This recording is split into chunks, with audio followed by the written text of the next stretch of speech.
Okay. Good evening, everyone. Welcome to another live streaming of basic transfer pricing. And tonight, I will continue with the discussion on transfer pricing documentation, which is under Chapter 5 of the OECD Transfer Pricing Guidelines.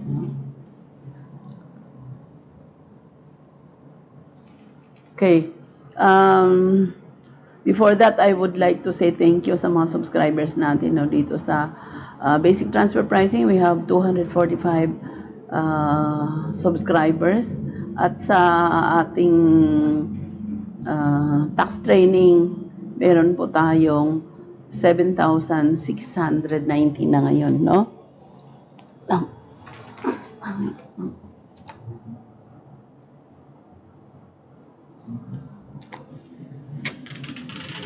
Okay.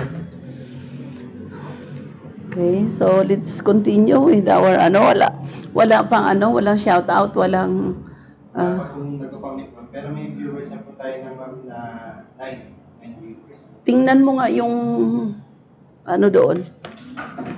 Yung sa inyo ma'am.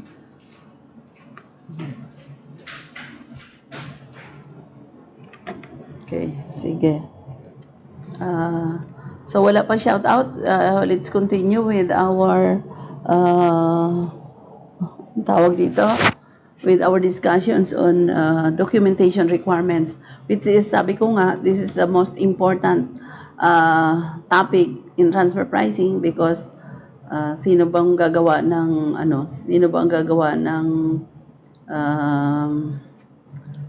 documentation dito sa Pilipinas? Those who are in charge here in the Philippines, no? So let's continue with the discussion on the language, no? Ano ba yung language na the documentation must have? Kasi sa Philippines, for the documentation of business transactions, we have three languages available: the Spanish, English, and the native language. No? So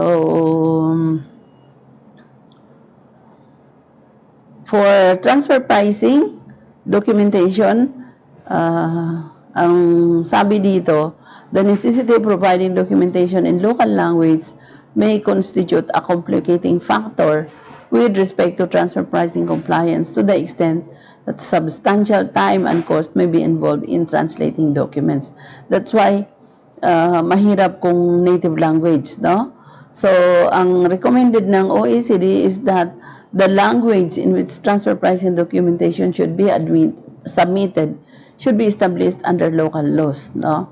So, countries are encouraged to permit filing of transfer pricing documentation in commonly used languages. So, what is our most commonly used languages? It's the English language, no? So, where it will not compromise the usefulness of the documents, no? Para mas napapakinabangan yung documents. So, where tax administrations believe that translation of documents is necessary, they should make specific requests for translation and provide sufficient time to make such translation as comfortable a burden as possible. If it cannot be avoided that the language in the documentation is not native language, then it is a must that it should be translated, no, into a common understandable language, no. And in our case, it is English. Okay, so penalties.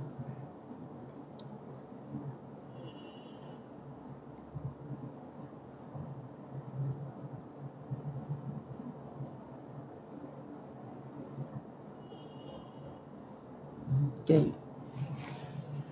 So for the penalties, many countries have adopted documentation-related penalties to ensure efficient operation of transfer pricing documentation requirements. For the transfer pricing here in the Philippines, or for non-submission of documents, last time I have read to you the Section 251 of the tax code, which requires that the penalty for non-submission of document is in any occasion is 1,000, but the total for the year must not be more than 25,000. No? So the penalties are designed to make more non-compliance more costly than compliance. Why? Because non-compliance is discouraged. That's why there is a penalty for that. No? Penalty regimes are governed by the laws of each individual country. So country practices with regard to transfer pricing documentation related penalties vary widely. The existence of different local country penalty regimes may influence the quality of taxpayers' compliance so that taxpayers could be driven to favor one country over another in their compliance practices. No? Kasi the requirement for each country is different. That's why even in the payment of taxes, there are so many taxpayers that register their international business in a country which has a lower tax, no? So just like a country with less burden and compliance, so many taxpayers will register in that country. No? Documentation-related penalties imposed for failure to comply with transfer pricing documentation requirement or failure to timely submit required information are usually civil or administrative monetary penalties. No? So just like under Section 251, it is civil penalty 1,000 to 25,000 in a year for failure to submit required documents. These documentation-related penalties are based on a fixed amount that may be assessed for each document missing or for each fiscal year under review, or calculated as a percentage of the related tax understatement ultimately.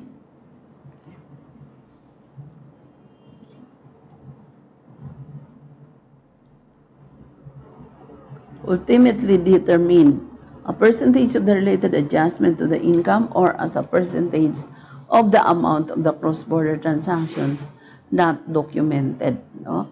Kasi in some cases, they base it to the percentage. No? What is the basis of that percentage can be the amount of the transactions. No? So care should be taken not to impose a documentation-related penalty on a taxpayer for failing to submit data to which the M&E group did not have access. No? So if the data required, the taxpayer has no access, then the tax authority cannot impose penalty, no? Because the taxpayer has no access on that data. However, a decision not to impose documentation-related penalties does not mean that adjustment cannot be made to income where prices are not consistent with the arm's length principle.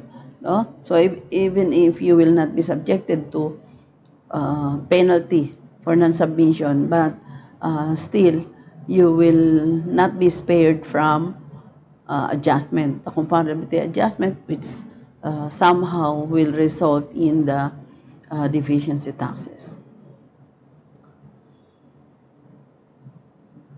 Moreover, an assertion by a local entity that other group members are responsible for transfer pricing compliance is not a sufficient reason for that entity to fail to provide required documentation, nor should such an assertion prevent the imposition of documentation-related penalties for failure to comply with documentation rules where the necessary information is not forthcoming. So you cannot make reason that you did not file your transfer pricing documentation. You will still be penalized. Another way for countries to encourage taxpayers to fulfill transfer pricing documentation requirements is by designing compliance incentives such as penalty protection or a shift in the burden of proof. So instead of penalizing the taxpayer, give an incentive for compliance. So where the documentation meets the requirements and is timely submitted, the taxpayer could be exempted from tax penalties or subject to a lower penalty rate if a transfer pricing adjustment is made and sustained. No? So that is the incentive. Notwithstanding the provision of documentation. So in some jurisdictions where the taxpayer bears the burden of proof regarding transfer pricing matters, a shift of the burden of proof to the tax administration side where adequate documentation is provided on a timely basis offers another measure that could be used to create an incentive for transfer pricing documentation compliance. No? So that's another incentive, the shifting of the burden of proof to tax administration. Okay. Ilan na may nag-shoutout? Okay, shoutout to Ma'am Helma Kapin po yan kasi in-invite ko siya na manood, no? She's from Cagayan de Oro City. No? Okay. Ilan na yung nanonood? May viewers ma'am na 9 viewers po. Okay. Sige, confidentiality. Tax administration should take all reasonable steps to ensure that there is no public disclosure of confidential information. No? So, there are confidential information that should be protected. That's why the tax administration should be cautious or careful not to divulge this confidential information of the taxpayer. You know? Just like trade secrets, scientific secrets, and others, and other commercially sensitive information contained in the documentation package, like master file, local file, and country-by-country reporting, the three-tiered approach, in documentation. Tax administration should also assure taxpayers that the information presented in transfer pricing documentation will remain confidential. So in cases where disclosure is required in public court proceedings or judicial decisions, every effort should be made to ensure that confidentiality is maintained and that information is disclosed only to the extent needed.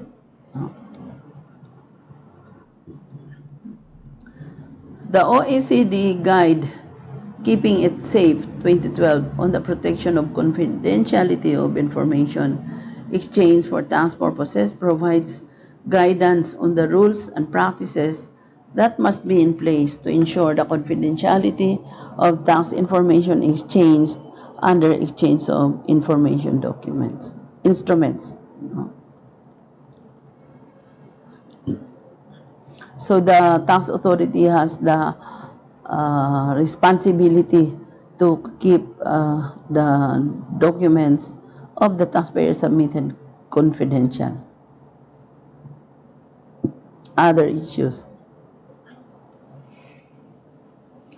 The requirements to use the most reliable information will usually, but not always, require the use of local comparables over the use of regional comparables, where such local comparables are reasonably available. The use of regional comparables in market pricing documentation prepared for countries in the same geographic region in situations where appropriate local comparables are available will not, in some cases, comport with the obligation to rely on the most reliable information. So while the simplification benefits of limiting the number of comparable searches a company is required to undertake are obvious, and materially, compliance costs are relevant factors to consider. So a desire for simplifying compliance processes should not go so far as to undermine compliance with the requirement to use the most reliable available information.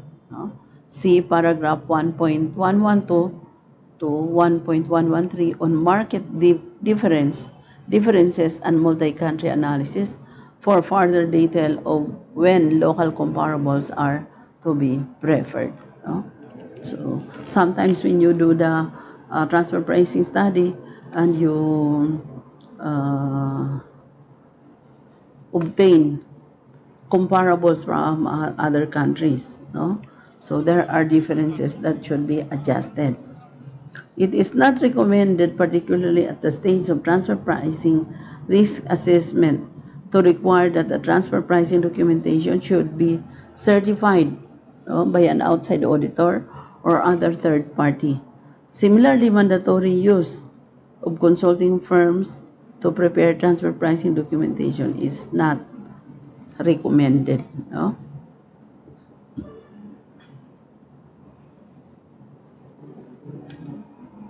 Okay.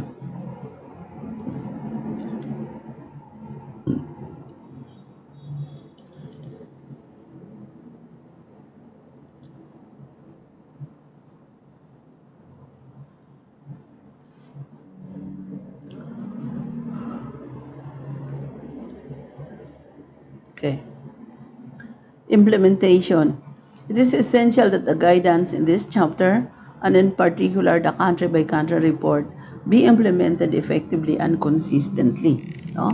So therefore, countries participating in the OECD G20-based erosion and profit shifting project have developed the following guidance on the implementation of transfer pricing documentation and country-by-country reporting.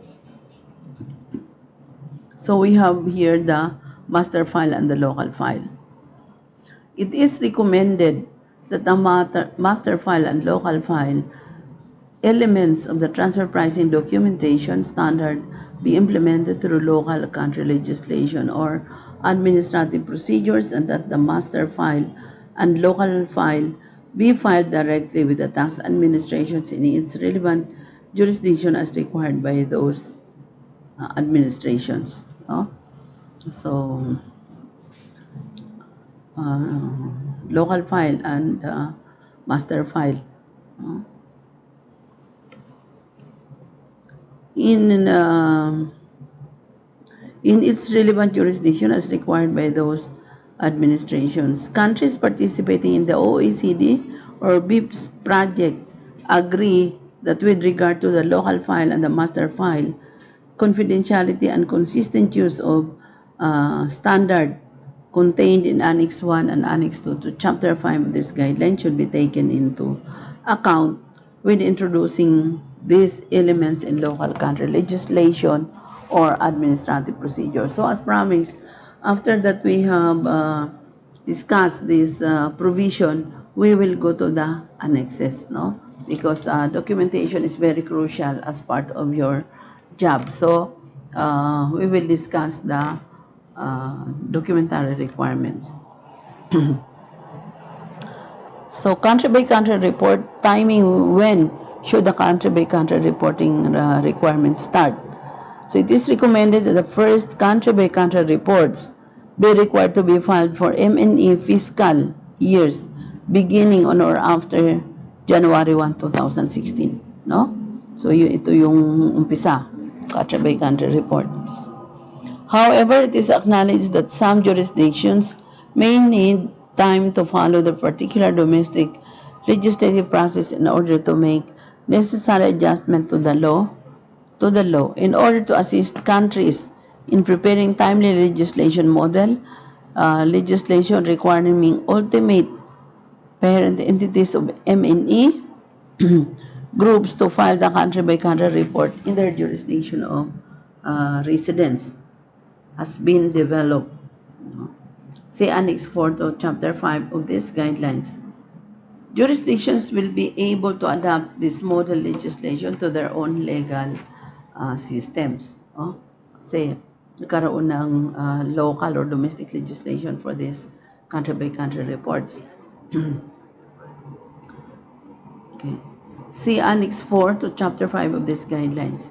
Jurisdictions will be able to adapt this model legislation to their own legal systems, given the recommendation in paragraph 31 that M&E be allowed 1 year from the close of the fiscal year to which the country-by-country report relates to prepare and file the country-by-country report. No?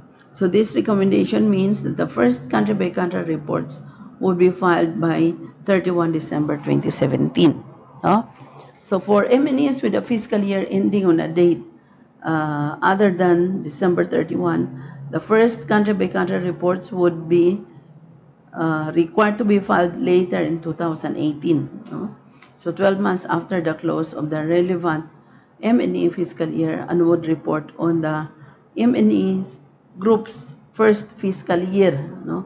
Beginning after 1 January 2016. It follows from this recommendation that the countries participating in the OECD G20 BIPS project agree that they will not require filing of a country-by-country report based on the new template for M&E fiscal years beginning prior to January 2016. The M&E fiscal year relates to the consolidated reporting period for financial statement purposes and not to taxable years or to the financial reporting periods of individual subsidiaries. No? So yun ang country-by-country report.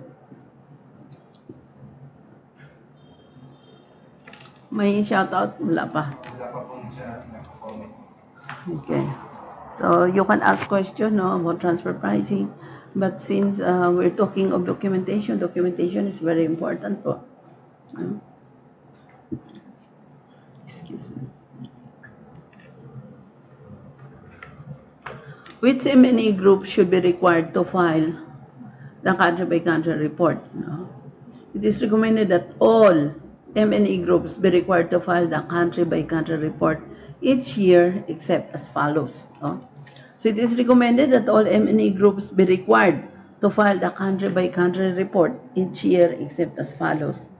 No? There would be an exemption from the general filing requirement for M&E groups with the annual consolidated group revenue in the immediately preceding fiscal year of less than 750 million euros or a near equivalent amount in domestic currency as of January 2015. No?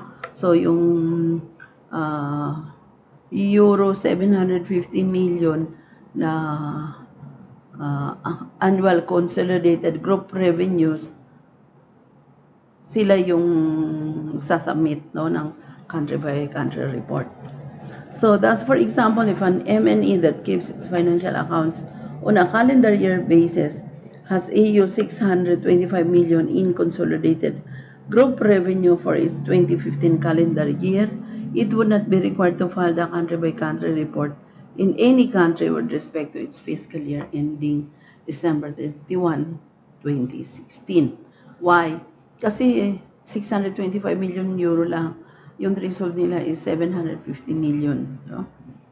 So it is believed that the exemption described in paragraph 52, which provides a threshold of euro 750 million, will exclude approximately 85 to 90% of M&E groups from the requirement to file the country-by-country report. Why? Because they will not reach the 750 million na threshold. No? But the country-by-country report will nevertheless be filed by M&E groups controlling approximately 90% of corporate revenues. No? So, yan, kailangan pa rin yung country-by-country report. Pag 90% of corporate revenues, na-file ng M&E groups. No? So, the prescribed exemption threshold, therefore, represent an appropriate balancing of reporting burden and benefit to tax administrations. No? Kasi kung sobrang maliit, and then you concentrate your effort, parang useless. It is the intention of the countries participating in the OECD G20 BIPS project to reconsider the appropriateness of the applicable revenue threshold described in the preceding paragraph in connection with their 2020 review of implementation of the new standard, including whether additional or different data should be reported. No? But for us here in the Philippines, it is already well defined under Revenue Regulations 19-2020. No? So it is already well defined how this transfer pricing documentation should be made. It is considered that no exemption from filing the country-by-country report should be adopted apart from the exemption outlined in this section. No? So in particular, no special industry exemption should be provided. No general exemption for investment funds should be provided, and no exemption for non-corporate entities or non-public corporate entities should be provided. So notwithstanding this conclusion, countries participating in the OECD G20 BIPS project agree that M&E groups with income derived from international transportation or transportation in inland waterways that is covered by treaty provisions that are specific to such income and under which the taxing rights on such income are allocated exclusively to one jurisdiction shall include the information required by the country-by-country template with respect to such income only against the name of the jurisdiction to which the relevant treaty provisions allocate these taxing rights. No? So may mga disclosures na requirement. No? At yung mga financial transactions covered by treaty provisions, no, that are specific to such income. Kaya our treaty should be followed when it comes to transfer pricing. No? We follow the treaty rules, procedures, and the application.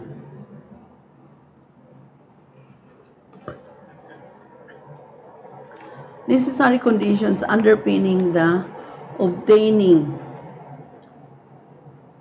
and use of the country-by-country report. No? So yun na yung mga use ng country-by-country report. Countries participating in the OECD G20 BIPS project agree to the following conditions underpinning the obtaining and the use of the country-by-country report. No? So number one is confidentiality. Why? Because confidentiality is of vital importance, especially these are the records of the company. No? So jurisdiction should have in place and enforce legal protection of the confidentiality of the reported information. Such protection would preserve the confidentiality of the country-by-country report to an extent at least equivalent to the protections that would apply if such information were delivered to the country under the provisions of the Multilateral Convention on Mutual Administrative Assistance in Tax Matters, a tax information exchange agreement, or a tax treaty that meets the internationally agreed standard of information upon request as reviewed by the Global Forum. So on transparency and exchange of information for tax purposes, such protections include limitation of the use of information, rules on that persons to whom the information may be disclosed or order public, no? And others. So confidentiality is very much considered. Consistency, no? So jurisdiction should use their best efforts to adopt a legal requirement that M&E groups ultimate parent entities residents in their jurisdiction prepare and file the country-by-country report unless exempted as set in paragraph 5.52. No? So jurisdiction should utilize the standard template contained in Annex 3 of Chapter 5 of these guidelines. No? So stated otherwise, under this condition, no jurisdiction will require that the country-by-country report contain either additional information or contained in Annex 3, nor will it fail to require reporting of enforced information included in Annex 3. No? So yun yung sinasabi ko sa inyo na during the investigation, the examiner is not barred from asking more information, no, if it is related to the audit. Appropriate use. So jurisdiction should use appropriately the information in the country-by-country report template in accordance with paragraph 5.25. In particular, jurisdictions will commit to use the country-by-country report for assessing high-level transfer pricing risk. No? Jurisdiction may also use the country-by-country report for assessing other BEPS-related risk. No? Jurisdiction should not propose adjustments to the income of any taxpayer on the basis of an income allocation formula based on the data from the country-by-country report. No? So, walang adjustment because of the records submitted. They will further commit that if such adjustments based on country-by-country report data are made by the local tax administration of the jurisdiction's competent authority will promptly concede the adjustment in any relevant competent authority proceeding. So this does not imply, however, that jurisdictions would be prevented from using the country-by-country report data as basis for making further inquiries into the M&E's transfer pricing arrangements or into other tax matters in the course of tax audit.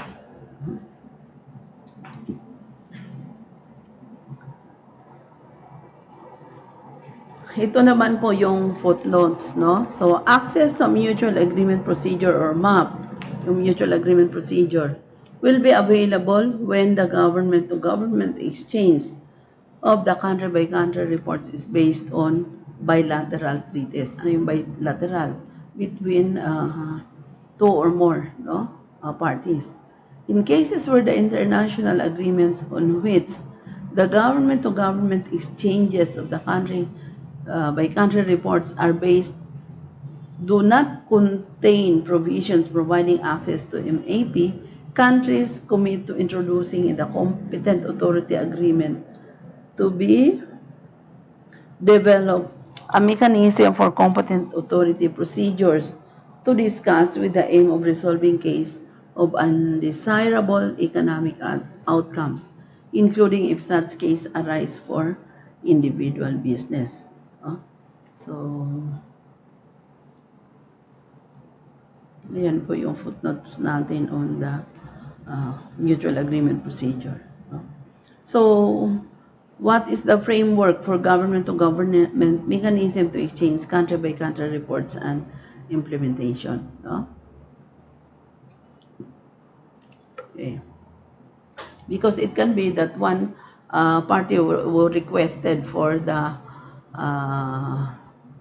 transfer pricing documentation, and then there is a treaty between this country where both the tax jurisdictions has taxing rights over the transactions. Then both should resolve their claim using the mutual agreement procedure. No? Okay, excuse me.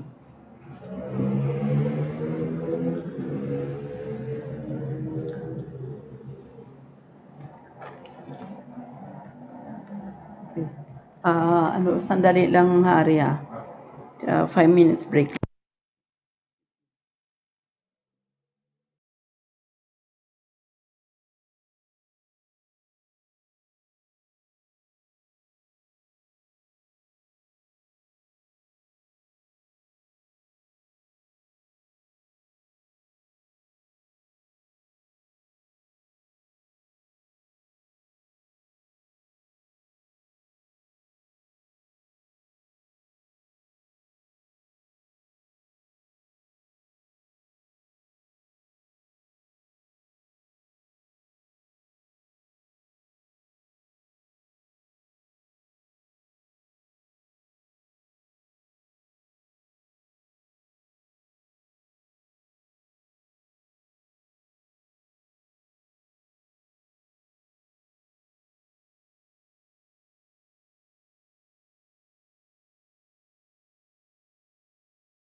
Okay, so let's discuss now the framework, no, of this documentation requirements by the OECD.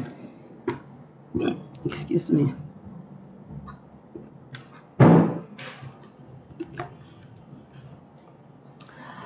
Jurisdiction should require in a timely manner country-by-country reporting from ultimate parent entities of NMA group resident in their country and referred to in section E.2.2 and exchange this information on an automatic basis with the jurisdiction in which the M&A group operates and which fulfill the conditions listed in section E.2.3, no? So this country-by-country report is also available to tax jurisdictions where the M&A operates.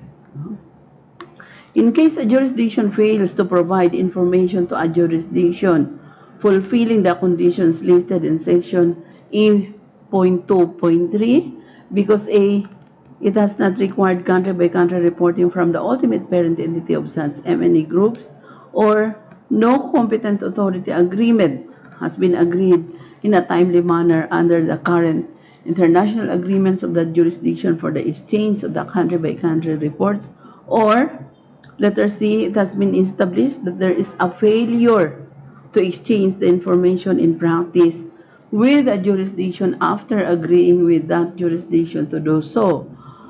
A secondary mechanism would be accepted as appropriate, no? So, hindi na require yung country reporting. So, anong gagawin? Through local filing or through filing of the country-by-country reports by a designated member of the MNE. So, magpa-file ng country-by-country reports. Acting in place of the ultimate parent entity and automatic exchange of these reports by its country of residence. So, ano sabi ng regulations? Kung hindi ibibigay, magpa-file, no? Just like hindi ka nakapag-file ng income tax return mo. So, hindi mo masabi na wala akong income tax return kasi hindi ako nag-file. So, what are you going to do? You file the income tax return. Just like this country-by-country reports, no? So, sasabihin nila walang country-by-country reports kasi hindi nag-file. So, anong sabi ng regulations? Magpa-file kung hindi man magpa-file yung parents, the designated member. No? So, ibig sabihin walang excuse yung filing of the country-by-country report. Okay. Let's now go to the implementation package. No? So, countries participating in the OECD G20 BIPS project have therefore developed an implementation package for government-to-government exchange of country-by-country reports contained in Annex 4 to Chapter 5 of these guidelines. So, meron na silang implementation package. No? So, more specifically, model legislation requiring the ultimate parent entity of an M&E group to file the country-by-country report in its jurisdiction of residence has been developed. No? So, pa-file for compliance purposes, the country-by-country report should be filed, no, sa residence ng parent entity. Jurisdictions will be able to adapt this model legislation to their own legal systems where changes to current legislation are required. Key elements of secondary mechanisms have also been developed. That's why may mga model tax legislation ginagawa yung OECD para sa mga countries who want to adopt. No? Implementing arrangements for the automatic exchange of the country-by-country reports under international agreements have been developed, incorporating the conditions set out in Section E.2.3. Such implementing arrangements include competent authority agreements or CAAs based on existing international agreements, the Multilateral Convention on Mutual Administrative Assistance in Tax Matters, bilateral tax treaties, and TIEAs, no? Yung tax information exchange, and inspired by the existing models developed by the OECD working with G20 countries for the automatic exchange of financial account information. No? So the filing of the country-by-country report done by the parent or designated member. Participating jurisdictions endeavor to introduce as necessary domestic legislation in a timely manner. So they are also encouraged to expand the coverage of their international agreements for exchange of information. The implementation of the package will be monitored on an ongoing basis. So the outcome of this monitoring will be taken into consideration in the 2020 review. No? But if you try to look at the work of the OECD, they are focused on new situation just like the pandemic or the COVID-19, no? But of course, the study on transfer pricing is still a priority for OECD, no? So we will continue with the annexes, no, sa documentation as I promised to you, no, because we have this documentation guidelines.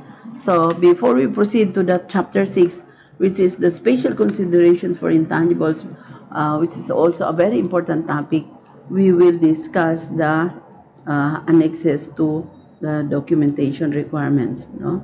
So let's go to the annexes to chapter 5.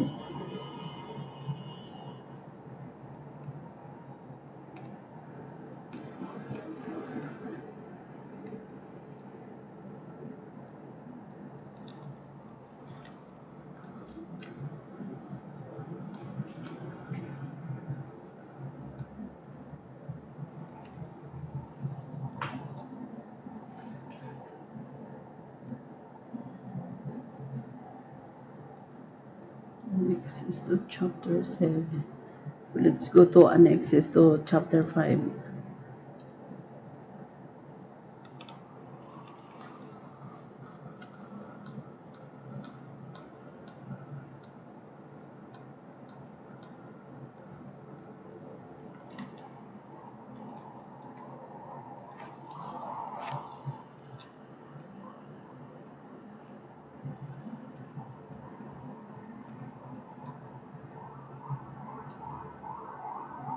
Page 425.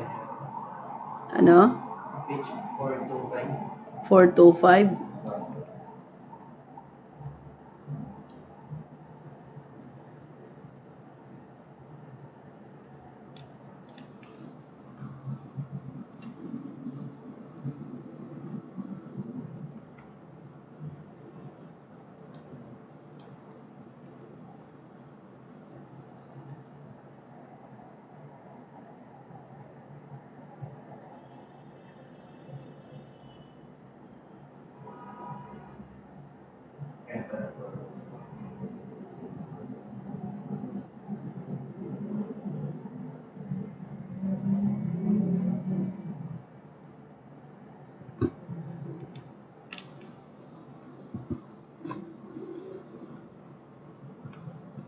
Okay.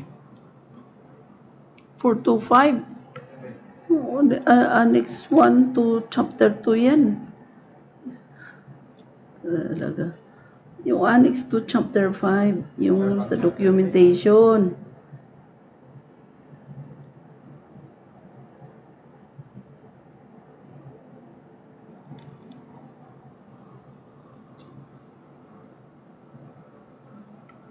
Chapter 4.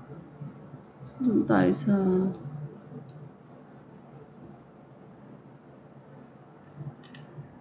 annex to chapter 5. 501 man. 501. Yun.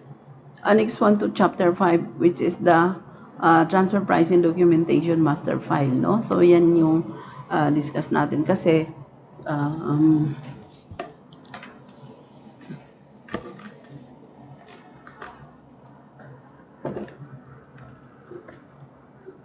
may sound pa tayo? Okay. So let's now go to the transfer pricing documentation master file. No? So the following information should be included in the master file. No? Organizational structure. No? So these are the information na kasama sa master file, no? Or included in the master file. So we have the organizational structure, which is the chart illustrating the MNE's legal and ownership structure and geographical location of operating active entities. No? So more or less, the organizational structure is composed of the chart. No? And then the description of MNE's business. So it is also required as attachment to the master file. So general written description of the M&E's business, including important drivers of business profit. So usually the important drivers of business profits are the intangibles, no? So a description of the supply chain for the group's 5 largest products, no? So description of the group's 5 largest products and or service offerings by turnover plus any other products and or services amounting to more than 5% of group turnover. So the required description could take the form of a chart or a diagram or yung matrix, no? Chart or diagram.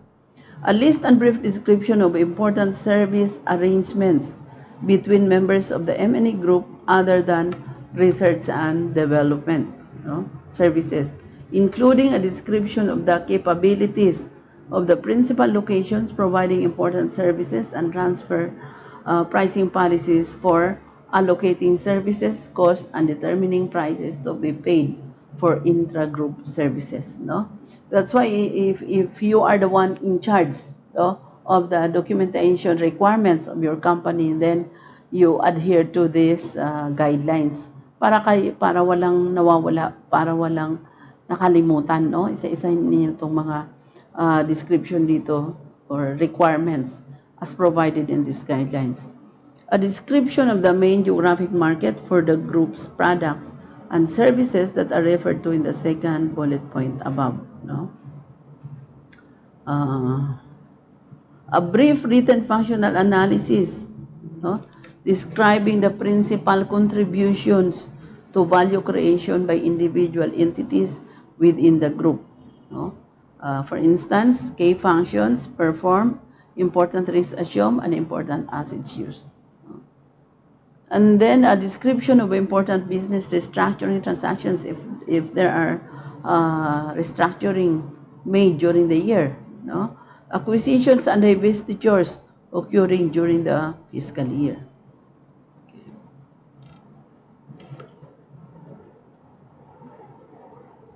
M&S intangibles as defined in Chapter 6 of these guidelines. No?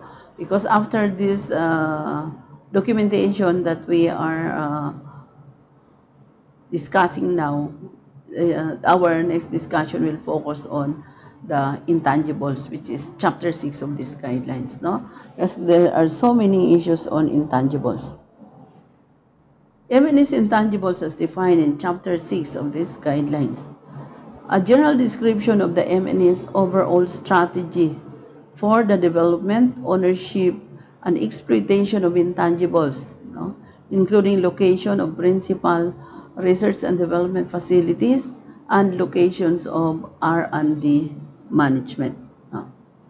A list of intangibles or groups of intangibles of the M&E group that are important for transfer pricing purposes and which entities legally own them. No?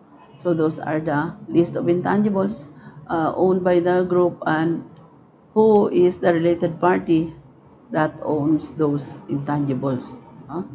A list of important agreements among identified associated enterprises related to intangibles, including cost contribution arrangements, principal research service agreement, and license agreements. So this list of important agreements can be in the form of contracts. No? A general description of the group's transfer pricing policies related to research and development and intangibles. There are any.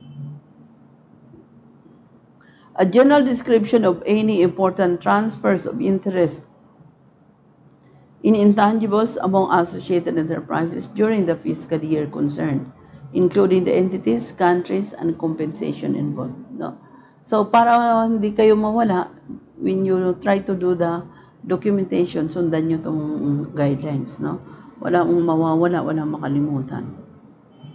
M&E's intercompany financial activities, a general description of how the group is financed, including important financing arrangements with unrelated lenders.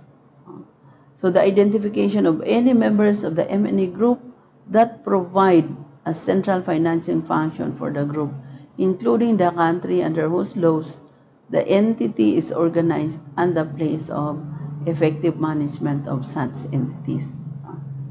A general description of the M&E's general transfer pricing policies related to financing arrangements between associated enterprises. No? So these are the policies that should be observed, no? As concluded between the group. M&E's financial and tax position. Yes. The M&E's annual consolidated financial statement for the fiscal year concerned, if otherwise prepared for financial reporting, regulatory, internal management tasks, or other purposes. A list and brief description of the M&E Group's existing unilateral advance pricing arrangement, if any, and other tax ruling related to the allocation of income among countries.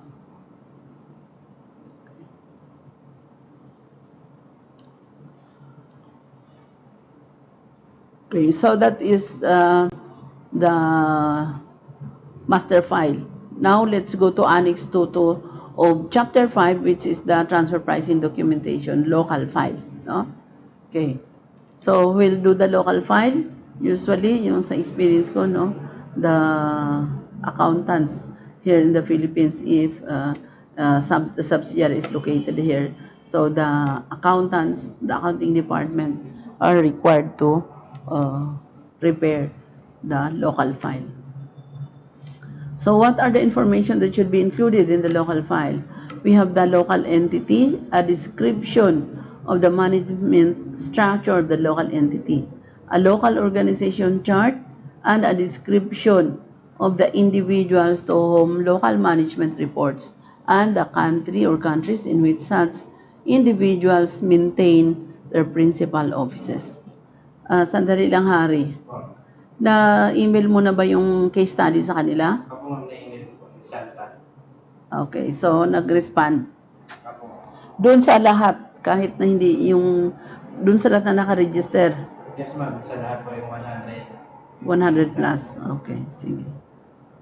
A detailed description of the business and business strategy pursued by the local entity, including an indication whether the local entity has been involved in or affected by business restructuring or intangible transfers in the present or immediately past year, and an explanation of those aspects of such transactions affecting the local entity. And you have to include in your report the key competitors. No?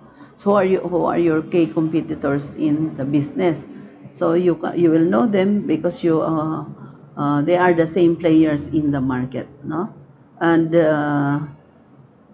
in the strategies, no, adapted by the business in the Sancho, no, Sancho Art of War, it is a must, no? It is mandatory for those in business that you have to know your competitors, no? Otherwise, you're not prepared.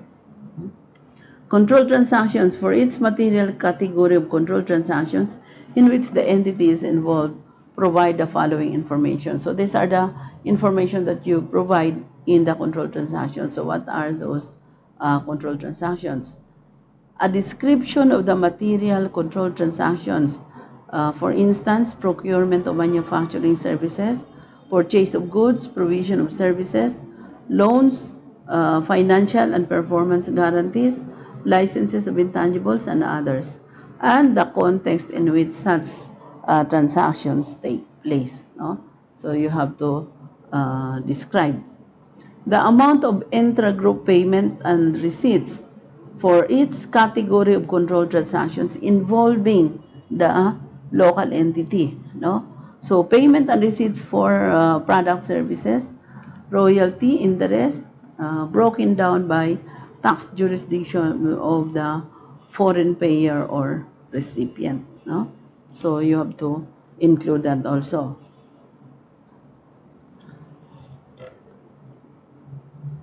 An identification of associated enterprises involved in its category of controlled transactions and the relationship among them. No? So who are the associated enterprises who are having same controlled transactions? No? So copies of all material intercompany agreements concluded by the local entity. No? So what are those intercompany agreements? A detailed comparability and functional analysis of the taxpayer and relevant associated enterprises with respect to its documented category of control transactions, including any changes compared to prior years. An indication of the most appropriate transfer pricing method with regard to the category of transaction and the reasons for selecting the method. An indication of which associated enterprise is selected as the tested party if applicable, and an explanation of the reason for this selection. No? So including the use of the tested party, you have to explain also. A summary of the important assumptions made in applying the transfer pricing methodology. If relevant, an explanation of the reasons for performing a multi-year analysis. That is, if you are making a multi-year analysis. No? But here in the Philippines, it is usually annual basis, no? On a per year basis. A list and description of selected comparable, uncontrolled transactions, internal or external, if any, and information on relevant financial indicators for independent enterprises relied on in the transfer pricing analysis. No? So including a description of the comparable search methodology and the source of such information. And also a description of any comparability adjustments performed and an indication of whether adjustments have been made to the results of the tested party, the comparable and controlled transactions, or both. So you can just imagine, no, the voluminous requirements, so many requirements. A description of the reasons for concluding the relevant transactions were priced on an arm's length basis based on the applications of the selected transfer pricing method. So the local file is so voluminous, no? To the extent this functional analysis duplicates information in the master file, a cross-reference to the master file is sufficient. No? Okay. A summary of financial information used in applying the transfer pricing methodology. A copy of existing unilateral and bilateral APAS and other tax rulings for which the local tax jurisdiction is not a party and which are related to controlled transactions described above. No? Another requirement, financial information. So, mas maraming information required for the local file. No? Annual local entity financial accounts, no, for the fiscal year concerned. If audited statements exist, they should be supplied, and if not, existing unaudited statements should be supplied. No? So, wala talaga. Hindi ka pwede magsabing wala. No? There is. Information on all allocation schedules showing how the financial data used in applying the transfer pricing method may be tied to the annual financial statements. Summary schedules of relevant financial data for comparables used in the analysis and the sources from which that data was obtained. Excuse me.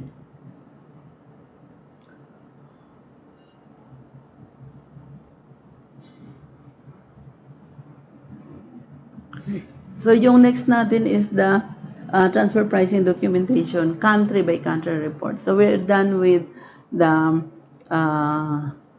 master file.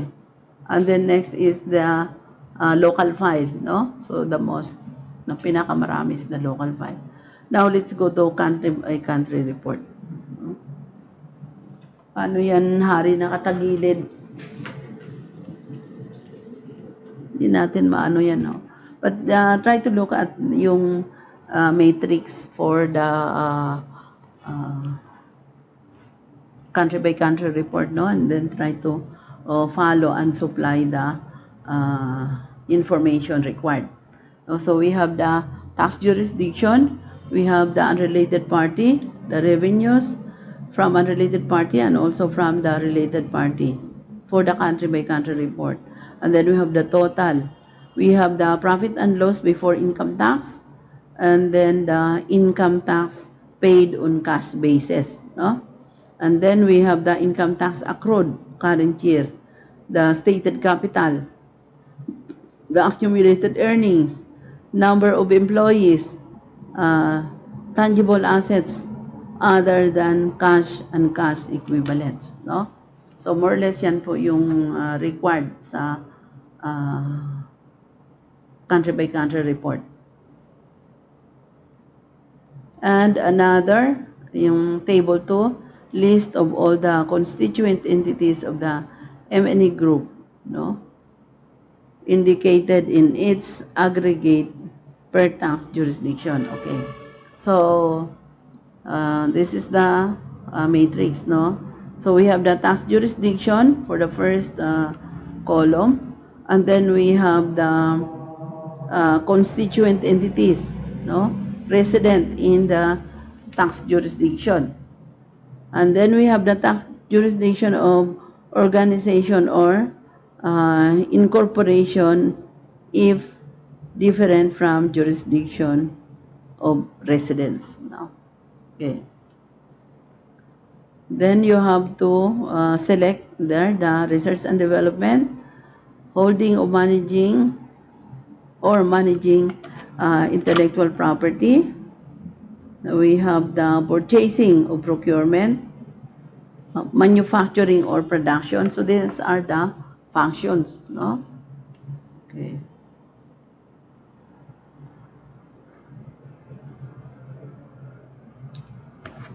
Okay. Holding or managing intellectual property, purchasing or procurement, manufacturing or production, sales, marketing or distribution, administrative management or support services, provision of service to unrelated parties. And then we have the internal group finance, the regulated financial services, the insurance, holding shares of other equity instruments, no? Dormant or others. Dormant, ibig sabihin, there is no operation, no? And then there is additional information in table 3, no? So what are you going to do there? Please include any further brief information or explanation you consider necessary or that would facilitate the understanding of the compulsory information provided in the country by country report. Okay. So try to follow, no? Kung you're doing documentation, try to follow and then supply all the information as required, no? So, template for the country-by-country report, general instructions. The Annex 3 to Chapter 5 of the guidelines contain a template for reporting a multinational enterprise or M&E group, allocation of income, taxes, and business activities on a tax jurisdiction or by tax jurisdiction basis. No? These instructions form an integral part of the model template for the country-by-country reporting. No? So, kasama siya. Definitions, no? Ito yung template ng country-by-country report. General instructions, purpose. No? So the Annex 3 to Chapter 5 of the guidelines contain template for reporting a multinational enterprises group, allocation of income taxes and business activities on a tax jurisdiction by tax jurisdiction basis. So these instructions form an integral part of the model template for the country-by-country report. Okay. So definition of the reporting entity. Reporting M&E is the ultimate parent entity of an M&E group. No? So what do you mean by constituent entity? For purposes of completing Annex 3, a constituent entity of the M&E group is any separate business unit of M&E group that is included in the consolidated financial statements of the M&E group for financial reporting purposes, or would be so included if equity interest is such business unit of the M&E group were traded on a public securities exchange. No? So yun yung mga mahihigpit ang reporting. No? So, any such business unit that is excluded from the M&E Group's consolidated financial statements solely on size of materiality grounds, no? And any permanent establishments of any separate business unit of the M&E Group included in one or two above, provided the business unit prepares separate financial statements for such permanent establishments for financial reporting, regulatory, tax reporting, or internal management control purposes. Okay. Treatment of branches and permanent establishment.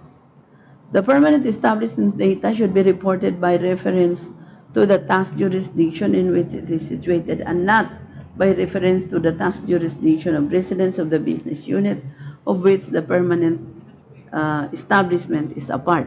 No? So residents tax jurisdiction reporting for the business unit of which the permanent establishment is a part should exclude financial data related to the permanent establishment.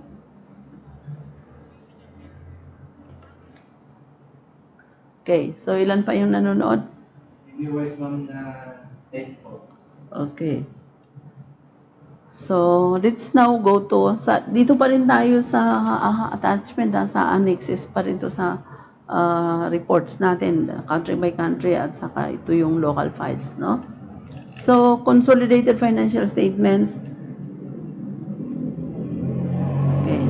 The consolidated financial statements are the financial statements of an M&E group in which the assets, liabilities, income, expenses, and cash flows of the ultimate parent entity and the constituent entities are presented as those of single economic entity. No? Period covered by the annual template. The template should cover the fiscal year of the reporting M&E for constituent entities at the description of the reporting M&E. The template should reflect on a consistent basis either information for the fiscal year of the relevant constituent entities ending on the same date as the fiscal year of the reporting M&E or ending within 12 months period preceding such date, or information for the relevant constituent entities reported for the fiscal year of the reporting M&E. No? So, yun yung mga period covered. Let's now go to the source of data.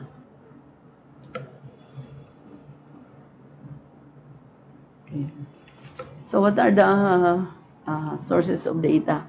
Reporting M&E should consistently use the same sources of data from year to year in completing the template. No? So, the reporting M&E may choose to use data from its consolidation reporting packages from separate entity, no? Statutory financial statements, regulatory financial statements, or internal management accounts. So it is not necessary to reconcile the revenue, profit, and tax reporting in the template to the consolidated financial statements.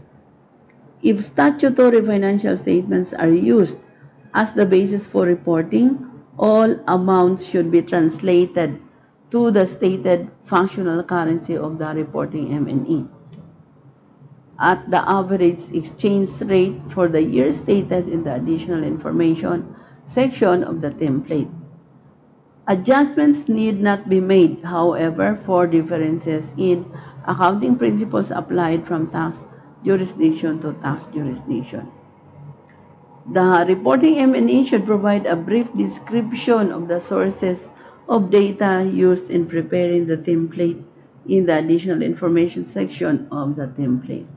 If a change is made in the source of the data used from year to year, the reporting M&E should explain the reasons for the change and its consequences in the additional information section of the template. Okay. Template for the country by country report, the specific instructions, no? So we have done on master file, local file, and now we have the country by country report, no? It's the specific instructions. Overview of allocation of income, taxes, and business activities by tax jurisdiction, no? So tax jurisdiction, in the first column of the template, ito yung template that we discussed kanina, no? So, the reporting M&E should list all of the tax jurisdictions in which constituent entities of the M&E group are resident for tax purposes, no? Limbawa, A company, no? Resident siya ng Philippines, no? Yun yung tax jurisdiction niya. But at the same time, may presence din siya sa Thailand, meron din siya sa Vietnam. So, it should be disclosed, no, in the proper column. Okay. So, a tax jurisdiction is defined as a state as well as a non-state jurisdiction which has fiscal autonomy. No? So, a separate line should be included for all constituent entities in the M&E group deemed by the reporting M&E not to be resident in any tax jurisdiction for tax purposes. Where a constituent entity is resident in more than one tax jurisdiction, the applicable tax treaty tiebreaker should be applied to determine the tax jurisdiction of residents. Where no applicable tax treaty exists, no, wala tax treaty, the constituent entity should be reported in the tax jurisdiction of the constituent entity's place of effective management. No? So, may sinasabi dito na place of effective management. The place of effective management should be determined in accordance with the provisions of Article 4 of the OECD Model Tax Convention and its accompanying commentary. No? So, sometimes it's difficult to determine the tax jurisdiction of the residents. No? Let's now go to revenues. No? So as related pa rin to sa annexes on the chapter 5, no? On documentation.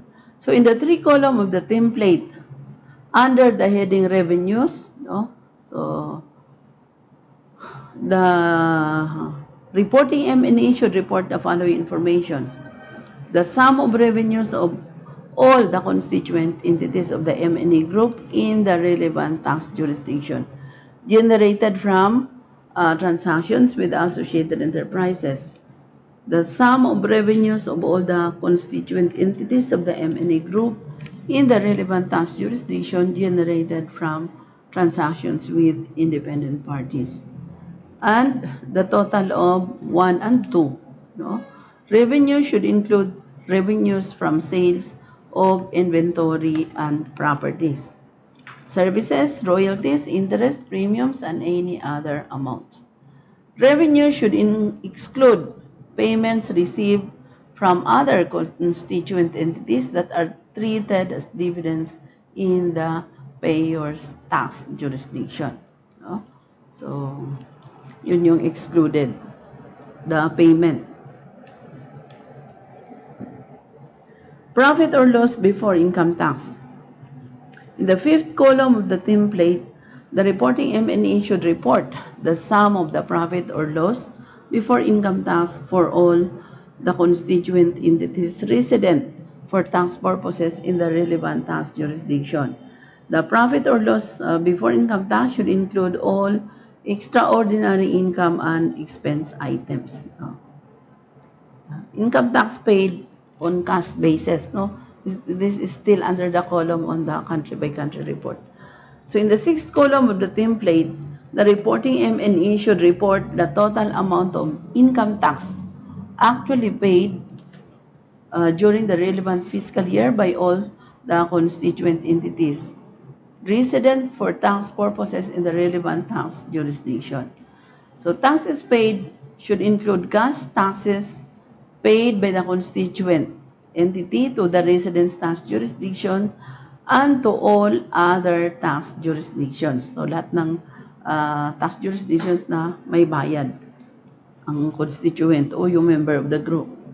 Taxes paid should include withholding taxes paid by other entities, associated enterprises, and independent enterprises with respect to payments to the constituent entity. Thus, if Company A, resident in tax jurisdiction A, earns interest in tax jurisdiction B, the tax withheld in tax jurisdiction B should be reported by Company A. Okay. Kasi if you try to look at, may mga column na you have to fill up. No? So income tax accrued current year.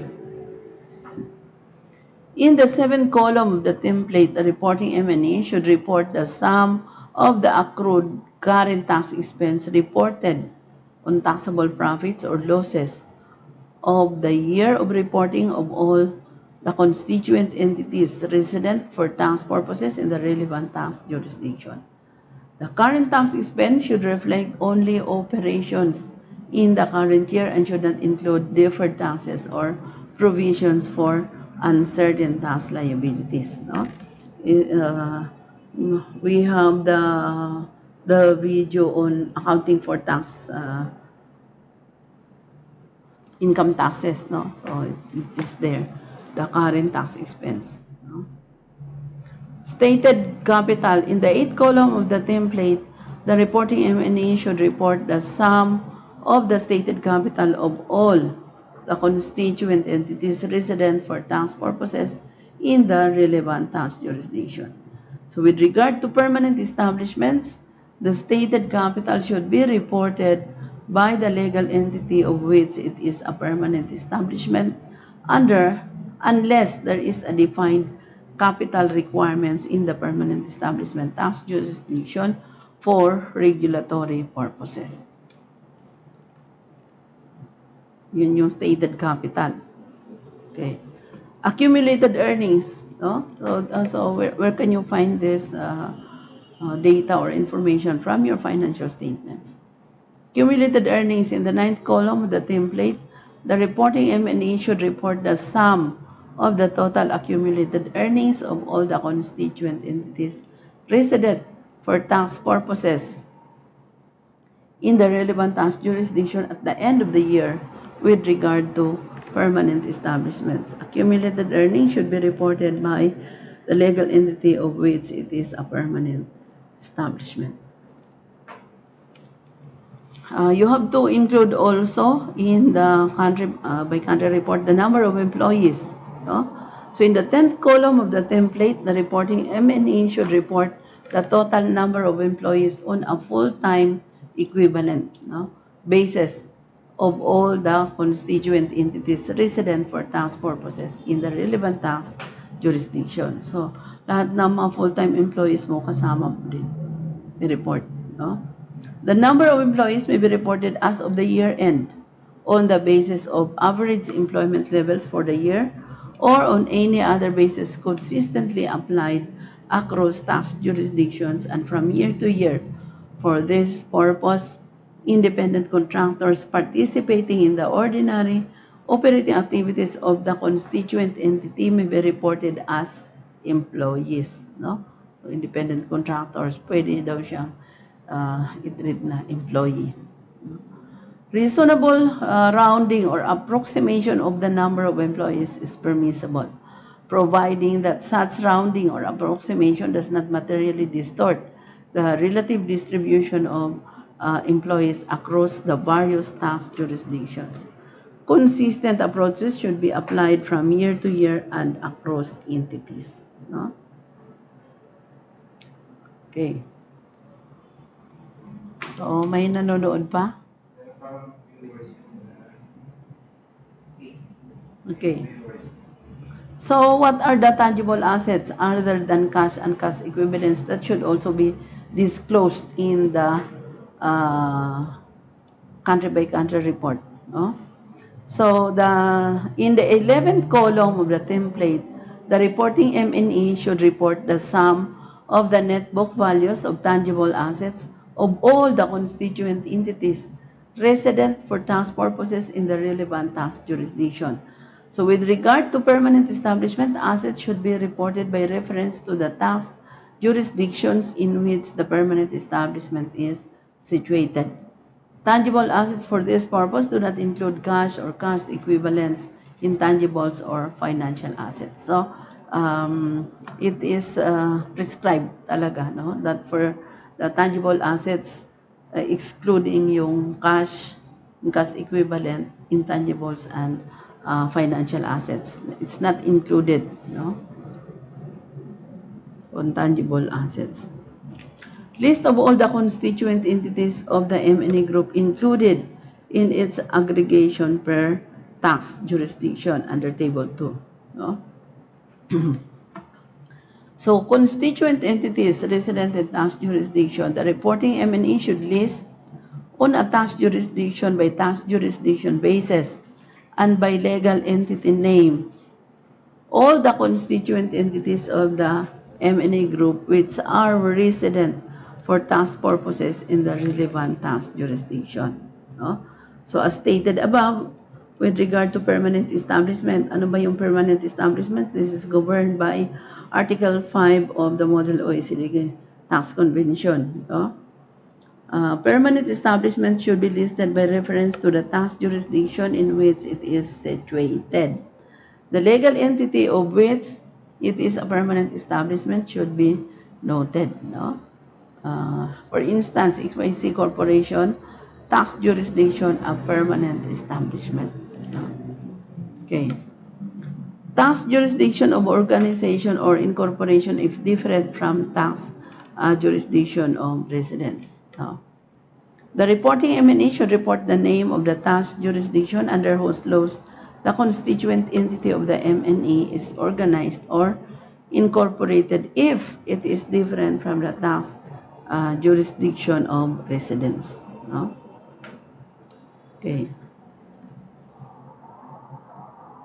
So the report, the reporting M&E should also determine the nature of the main business activities carried out by the constituent entity in the relevant tax jurisdiction. So, what are those business activities? Can be research and development, holding or managing intellectual property, purchasing or procurement, manufacturing or production, sales, marketing or distribution, administrative management or support services, We have provision of services to unrelated parties, internal group finance, regulated financial services, insurance, holding shares or other equity instruments, dormant or others. No? This is for information purposes. No? Please specify the nature of activity of the constituent entity in the additional information section. Okay. Ito na, yung Annex 4 to Chapter 5, still in the documentation, no? The country-by-country reporting implementation package, no? So, in order to facilitate a consistent and swift implementation of the country-by-country reporting developed under Action 13 of the Base Erosion and Profit Shifting Action Plan, BIPS Action Plan OECD 2013. No? A country-by-country reporting implementation package has been agreed by countries participating in the OECD G20 BIPS project.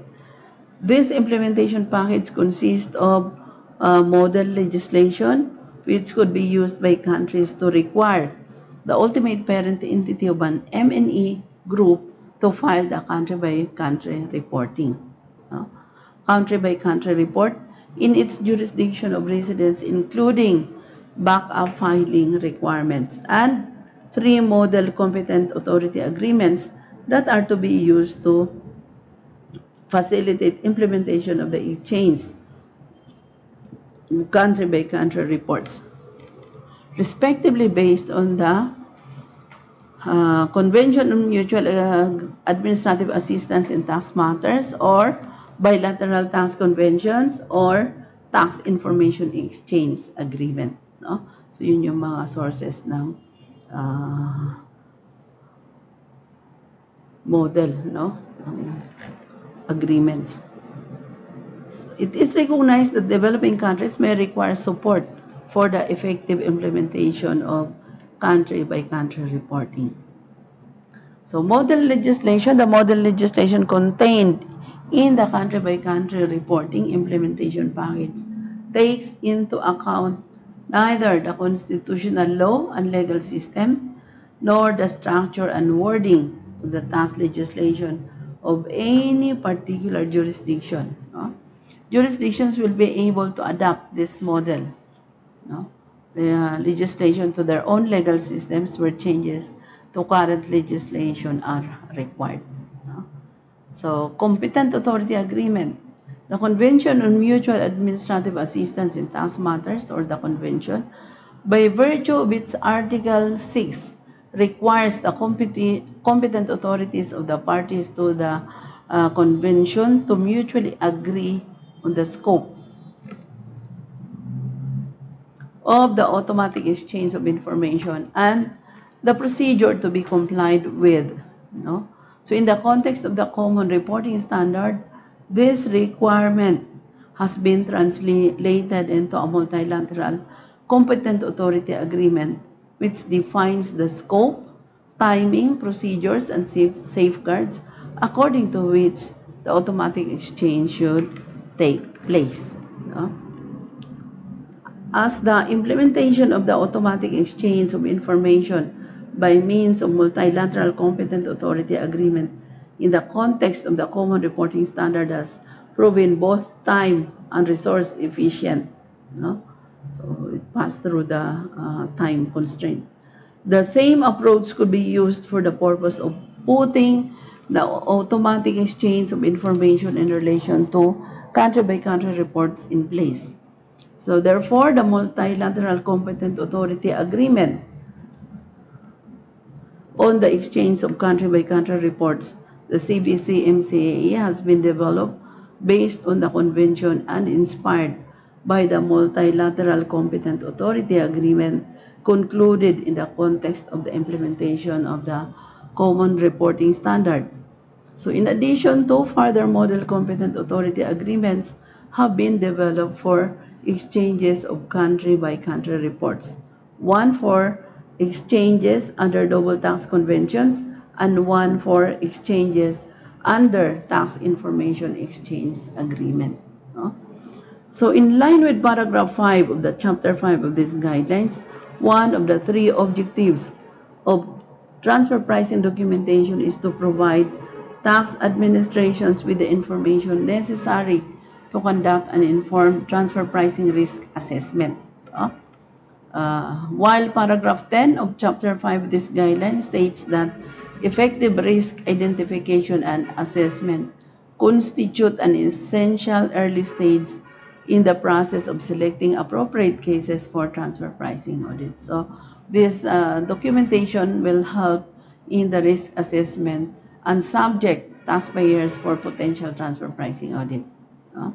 So the country-by-country reports exchanged on the basis of the model competent authority agreement contained in the present country-by-country reporting implementation package represent one of the three tiers of the transfer pricing documentation and will, in accordance with paragraphs 16, 17, and 25 of Chapter 5 of these guidelines, provide tax administrations with relevant and reliable information to perform an efficient and robust transfer pricing risk assessment analysis. Against that background, the Model Competent Authority Agreements aim to provide the framework to make the information contained in the country-by-country report available to concerned tax authorities. Such information being foreseeably relevant for the administration and enforcement of their tax laws through the automatic exchange of information. Okay.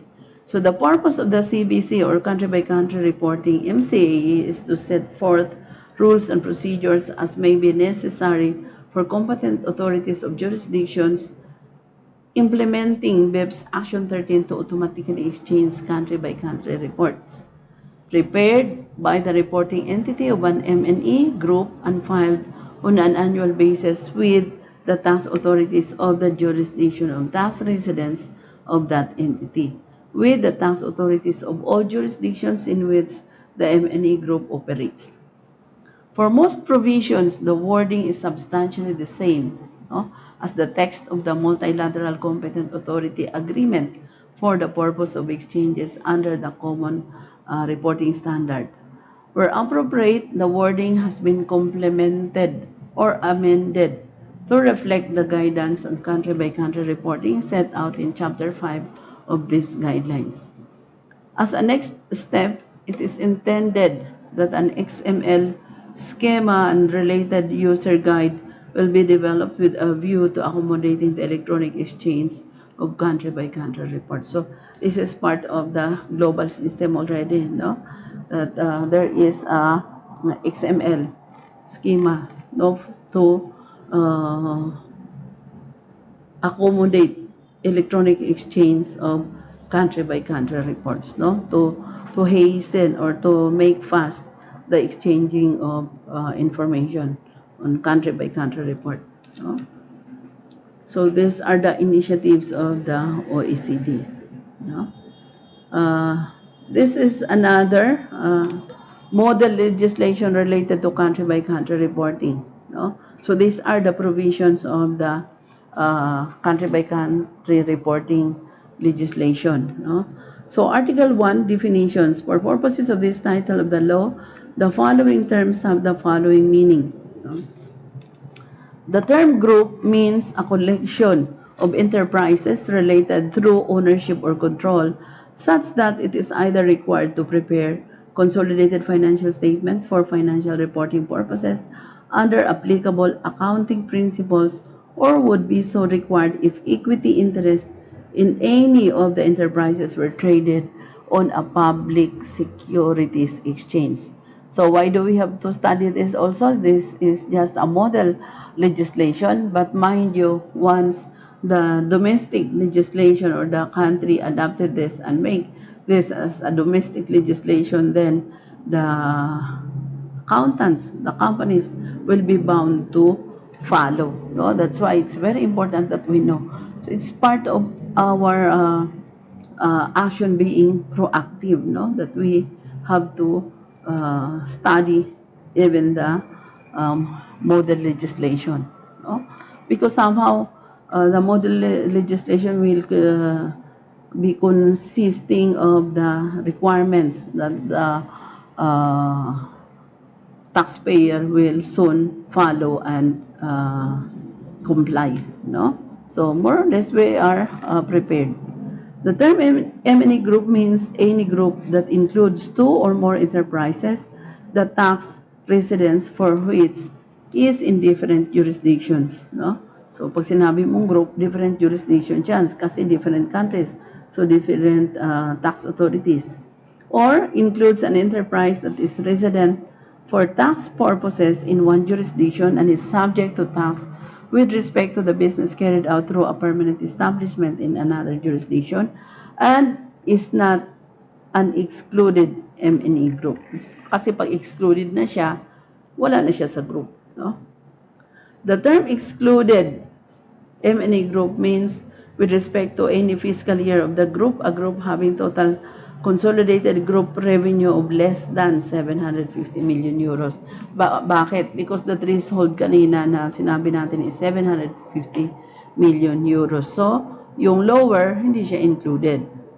Insert an amount in local currency approximately equivalent to 750 million euros as of January 2015 during the fiscal year immediately preceding the reporting fiscal year as reflected in its consolidated financial statement for such preceding fiscal year. No? The term constituent entity means any separate business unit of an M&E group that is included in the consolidated financial statements of the M&E group for financial reporting purposes or would be so included if equity interest in such business unit of an M&E group were traded on a public securities exchange. Or any such business unit that is excluded from the M&E Group's consolidated financial statements solely on size or materiality grounds, no? So, hindi siya kasama sa consolidated financial statements. And any permanent establishments of any separate business unit of the M&E Group included in one or two above provided the business unit prepares a separate financial statement for such permanent establishment for financial reporting, regulatory, tax reporting, or internal management control purposes. So, constituent entity may sarili siyang financial statements, no? Sarili siyang reports. The term reporting entity means the constituent entity that is required to file a country-by-country report conforming to the requirements in Article 4 in its jurisdiction of tax residents on behalf of the M&E Group. The reporting entity may be the ultimate parent entity, the surrogate parents entity, or any entity described in paragraph 2 of Article 2.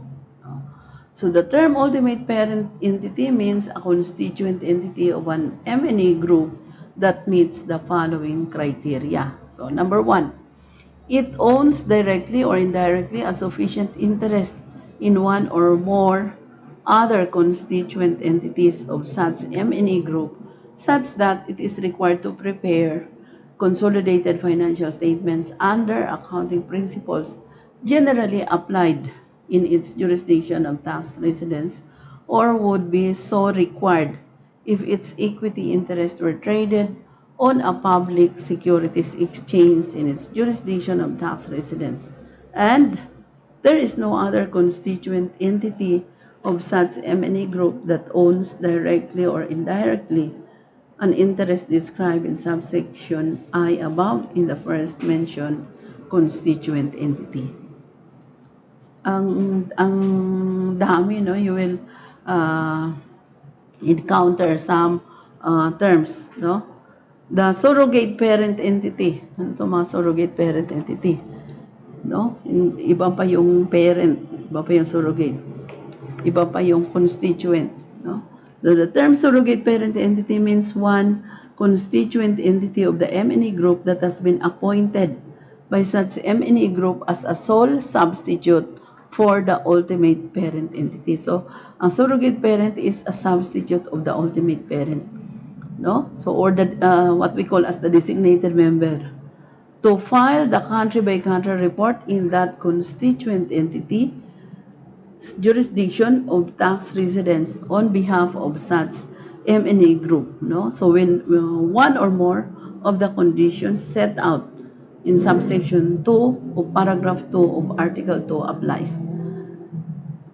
So that's the surrogate parent entity. No? Parang adopted or designated lang. The term fiscal year means an annual accounting period with respect to which the ultimate parent entity of the M&E group prepares its financial statements. No?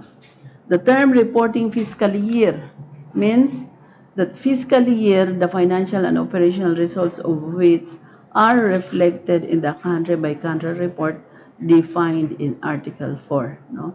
So yun yung reporting fiscal year. The term qualifying competent authority agreement means an agreement that is between authorized representatives of those jurisdictions that are parties to an international agreement and that requires the automatic exchange of country-by-country reports between the party jurisdictions. So, these are the qualifying competent authority agreement and they have the country-by-country reports, no, with them. They are entitled to have a copy of this country-by-country reports. The term international agreement shall mean the multilateral convention for mutual administrative assistance in tax matters. So any bilateral or multilateral tax convention or any tax information exchange agreement to which country is a party and that by the terms provides legal authority for the exchange of tax information between jurisdictions, including automatic exchange of such information. The term consolidated financial statements means the financial statements of an M&E group in which the assets, liabilities, income, expenses, and cash flows of the ultimate parent entity and the constituent entities are presented as those of a single economic entity. No? So the term systemic failure with respect to a jurisdiction means that a jurisdiction has a qualifying competent authority agreement in effect with country but has suspended automatic exchange for reasons other than those that are in accordance with the terms of that agreement or otherwise persistently failed to automatically provide to country-by-country reports in its position of M&E groups that have constituent entities in country. Oh? So, once you know the law, it's an added advantage for compliance purposes. Oh? Article 2, filing obligation.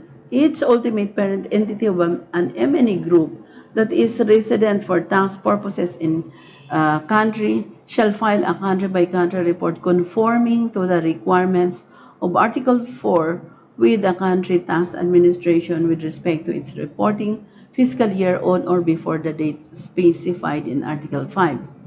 A constituent entity which is not the ultimate parent entity of an M&E group shall file a country-by-country report conforming to the requirements of Article 4 with the country tax administration with respect to the reporting fiscal year of an M&E group of which it is a constituent entity on or before the date specified in Article 5 if the following criteria are satisfied. No?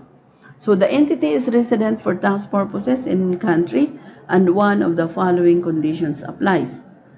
The ultimate parent entity of the M&E group is not obligated to file a country-by-country report in its jurisdiction of tax residence or the jurisdiction in which the ultimate parent entity is resident for tax purposes has a current international agreement to which country is a party but does not have a qualifying competent authority agreement in effect to which country is a party by the time specified in Article 5 for filing the country-by-country report for the reporting fiscal year, or there has been a systemic failure of the jurisdiction of tax residents of the ultimate parent entity that has been notified by the country tax administration to the constituent entity resident for tax purposes in country.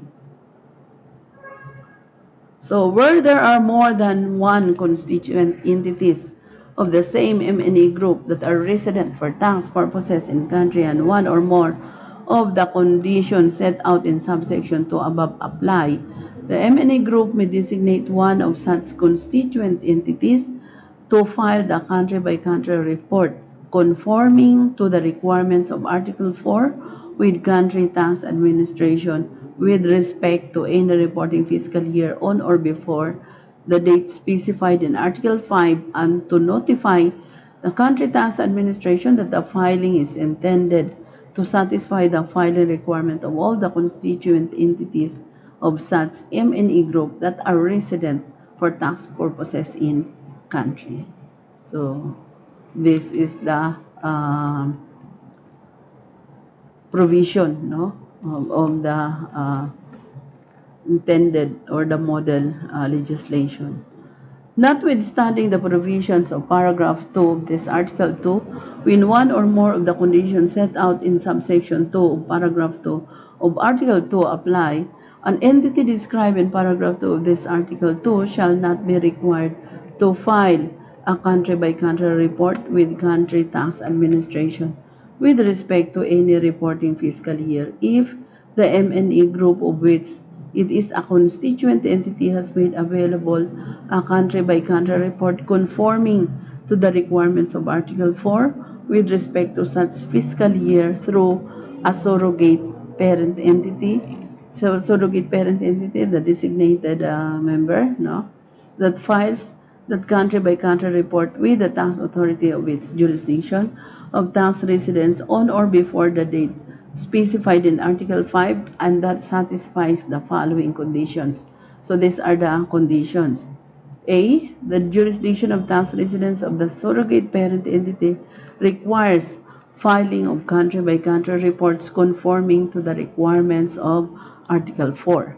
Letter B, the jurisdiction of tax residence of the surrogate parent entity has a qualifying competent authority agreement in effect to which country is a party by the time specified in Article 5 for filing the country-by-country report for the reporting fiscal year. And also the jurisdiction of tax residence of the surrogate parent entity has not notified the country tax administration of a systemic failure. The jurisdiction of tax residence of the surrogate parent entity has been notified in accordance with paragraph 1 of Article 3 by the constituent entity resident for tax purposes in its jurisdiction that it is the surrogate parent entity. And letter E, a notification has been provided to country tax administration in accordance with paragraph 2 of Article 3. No? So, I will include this model tax legislation in our transfer pricing audit update. Kailan yung ano natin, Hari? Updates? Tax updates natin? Sa transfer pricing po, ma'am. Oo. Wala pa po tayong schedule mo sa tax updates for the tax advisors group and for the for the PSTRI members. 27, ma'am, Friday. Tapos 28-29 yung Yung fuel bookkeeping. So 28-29 di Saturday Sunday yon. Yes, ma'am. Kung nandun sa schedule na. Oh my goodness. So Article 3 notification, any constituent entity of an M&E group that is resident for tax purposes in country shall notify the country tax administration whether it is the ultimate parent entity or the surrogate parent entity no later than the last day of the reporting fiscal year of such M&E group. Where a constituent entity of an M&E group that is resident for tax purposes in country is not the ultimate parent entity nor the surrogate parent entity, it shall notify the country tax administration of the identity and tax residence of the reporting entity no later than the last day of the reporting fiscal year of such M&E group. No? So, wala pa tayong transfer pricing audit, no? update kasi katatapos lang natin sa November. So we will schedule one for December, no? Sa transfer pricing audit. Ilan na yung nag-ano sa atin sa free bookkeeping? May 92 na po na nag-register. 92? Opo. Yung last, ilan yung nag-attend sa free bookkeeping? Nasa 60 lang po, ma'am. Ayun nabigyan ng certificate? Yes po. Okay. Pero ang nag-register naman nasa 140. Noon. Opo. Ngayon, 60. Okay lang yan. Kasi na-schedule na natin yan for November and December. So, ituloy talaga. Although, next year, gagawa na tayo ng mga bagong modules natin. So, magano na Shoutout tayo. natin ma'am si Sino? si Ma'am Rosemary Leonida. Still watching daw po siya. Thank you for watching. Ano nga ang pangalan niya? Rosemary Leonida. Leonida? Opo. Oo. Thank you for watching, Hindi ha. pa po siya nanonood. Alam nyo, tiyagaan lang po ang transfer pricing. Ang daming ayaw, no? Pero para sa akin, this is very important, no? Yung umaayaw daw, hindi nagwawagi. Kaya, alam nyo, kahit na mahirap, kahit na parang nangangapa ka dito sa transfer pricing, tuloy lang. No, tuloy lang. Kasi in due time, basta't may tiyaga, may nililaga yan. No? So, when the opportunity knocks, at least you are ready. No? Yun talaga ang pinaka-importante. No? Article 4, country by country report. No? So, this is the model legislation for transfer pricing documentation, which is very important, no? Part ng job ng isang accountant dito sa Pilipinas if the accountant is working with a multinational group, no? So for purposes of this title of the law, a country-by-country report with respect to an M&E group is a report containing, number one, aggregate information relating to the amount of revenue, profit, or loss before income tax paid, income tax accrued, stated capital, accumulated earnings, number of employees, and tangible assets other than cash or cash equivalent with regard to its jurisdiction in which the M&A group operates. Yun na yung nasa column kanina ng country-by-country report, no? An identification of its constituent entity of the M&A group, setting out the jurisdiction of tax residents of such constituent entity and were different from such jurisdiction of tax residents. The jurisdiction under the laws of which such constituent entity is organized, and the nature of the main business activity or activities of such constituent entity. The country-by-country report shall be filed in a form identical to and applying the definitions and instructions contained in the standard template set out Annex 3 of Chapter 5 of the OECD Transfer Pricing Guidelines, as the same may be modified from time to time. No? Annex 3 of the report, Transfer Pricing Documentation and Country-by-Country Reporting on Action 13 of the OECD G20 Action Plan on Base Erosion and Profit Shifting, the appendix to this law. No? So Article 5, time for filing. The country-by-country report required by this title of the law shall be filed not later than 12 months after the last day of the reporting fiscal year of the M&A group. Biro mo 12 months after the reporting day, no, of the M&A because of so voluminous requirements, no? So 1 year after ang deadline. Article 6, use and confidentiality of country-by-country reports information. The country tax administration shall use the country-by-country report for purposes of assessing high-level transfer pricing risk and other base erosion and profit shifting related risk in country, including assessing the risk of non-compliance by members of the M&E group with applicable transfer pricing rules and where appropriate for economic and statistical analysis. Transfer pricing adjustment by the country tax administration will not be based on the CBC report, no? Siyempre, the CBC report will just help, but it is not the basis, no? So the country tax administration shall preserve the confidentiality of the information contained in the country-by-country report, at least to the same extent that would apply if such information were provided to it under the provisions of the Multilateral Convention on Mutual Administrative Assistance in Tax Matters. No? So we have the Article 7 for the penalties, and then the Article 8, the effective date, no? So for Article 7, this model legislation does not include provision regarding penalties to be imposed in the event a reporting entity fails to comply with the reporting requirements for the country-by-country report.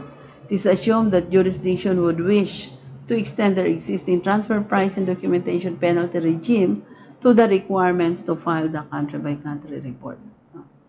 Article 8, Effective Date. The title of the law is effective for the reporting fiscal years of M&A groups beginning on or after January 1, 2016. No? Okay.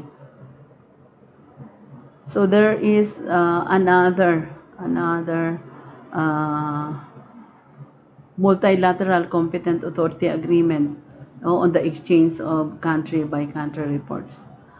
Whereas the jurisdictions of the signatories to the Multilateral Competent Authority Agreement on the exchange of country-by-country report, the agreement are parties of or territories covered by the Convention on Mutual Administrative Assistance in Tax Matters or the Convention on Mutual Administrative Assistance in Tax Matters as amended by the Protocol, the Convention, or have signed or expressed their intention to sign the Convention and acknowledge that the Convention must be in force and in effect in relation to them before the automatic exchange of country-by-country CBC report takes place. Whereas a country that has signed or expressed its intention to sign the convention will only become a jurisdiction as defined in Section 1 of this agreement once it has become a party to the convention.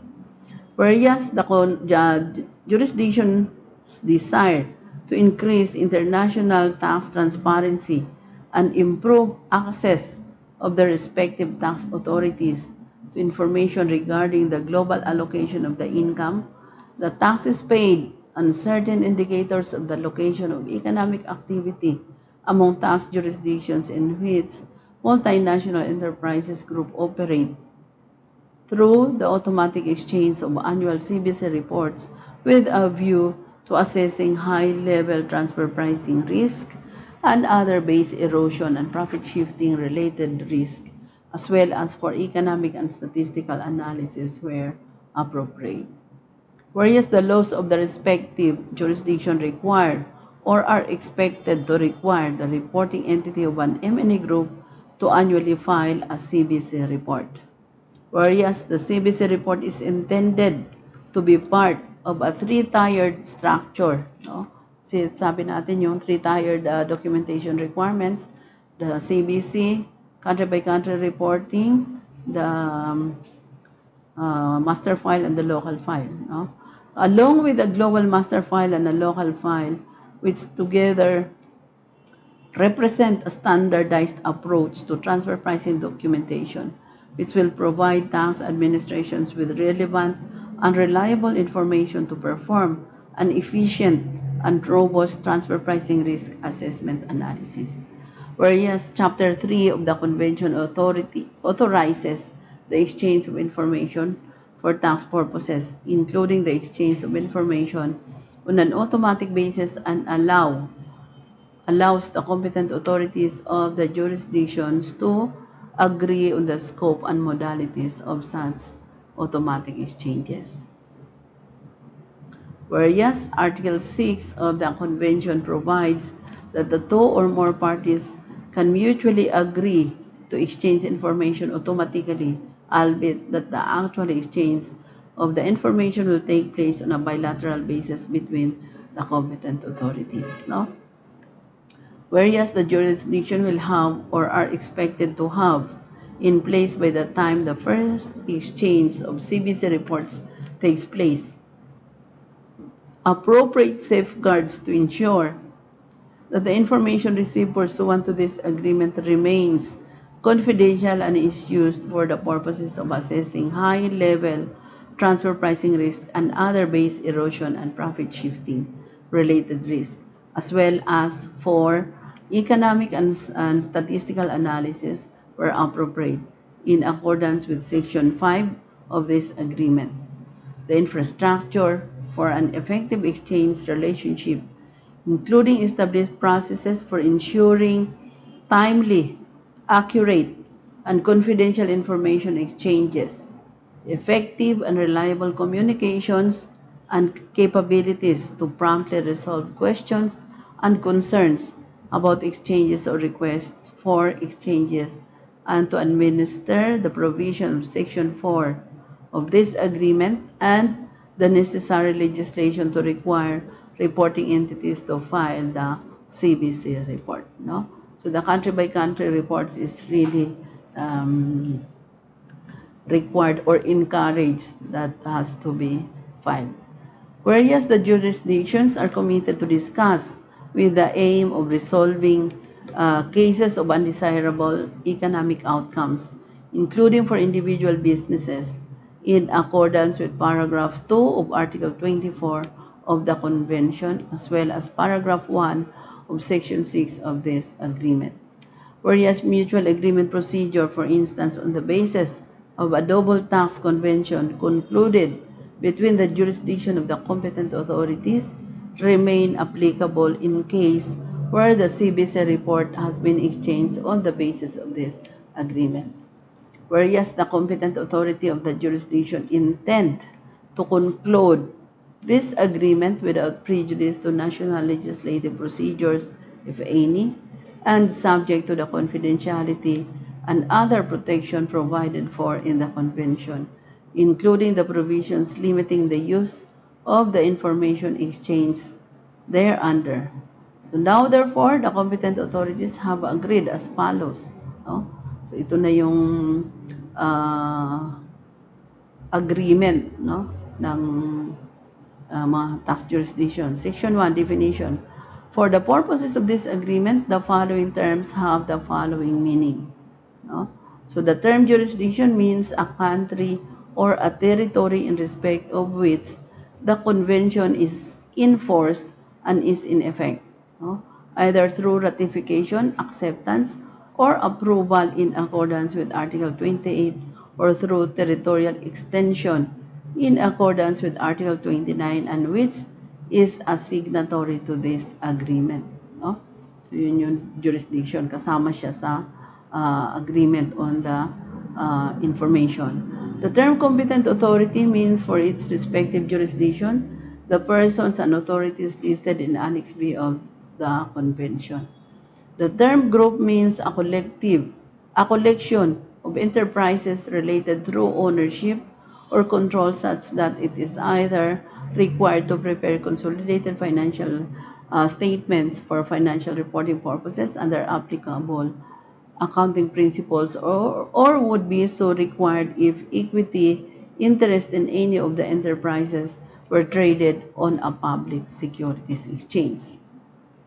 The term multinational enterprise, M&E group, means any group that includes two or more enterprises, the tax residence for which is in different jurisdiction, or includes an enterprise that is resident for tax purposes in one jurisdiction and is subject to tax with respect to the business carried out through a permanent establishment in another jurisdiction and is not an excluded M&E group. No? Kaya kasama siya sa group, hindi siya excluded. The term excluded M&E group means that it is not required to file a CBC report on the basis that the annual consolidated group revenue of the group during the fiscal year immediately preceding the reporting fiscal year, as reflected in its consolidated financial statements for such preceding fiscal year, is below the threshold defined in domestic law by the jurisdiction and being consistent with the 2015 report as may be amended. So following the 2020 review contemplated therein. The term constituent entity means any separate business unit of the M&E group that is included in the consolidated financial statements for financial reporting purposes or would be so included if equity interest in such business unit of an M&E group were traded on a public securities exchange. So any separate business unit that is excluded from the M&E group consolidated financial statements solely on size or materiality grounds, and any permanent establishment of any separate business unit of the M&E group included in one or two above, provided the business unit prepares a separate financial statement for such permanent establishment for financial reporting, regulatory, tax reporting, or internal management control purposes. The term reporting entity means the constituent entity that, by virtue of domestic law in its jurisdiction or tax residence, files the CBC or the country-by-country report in its capacity to do so on behalf of the M&E group.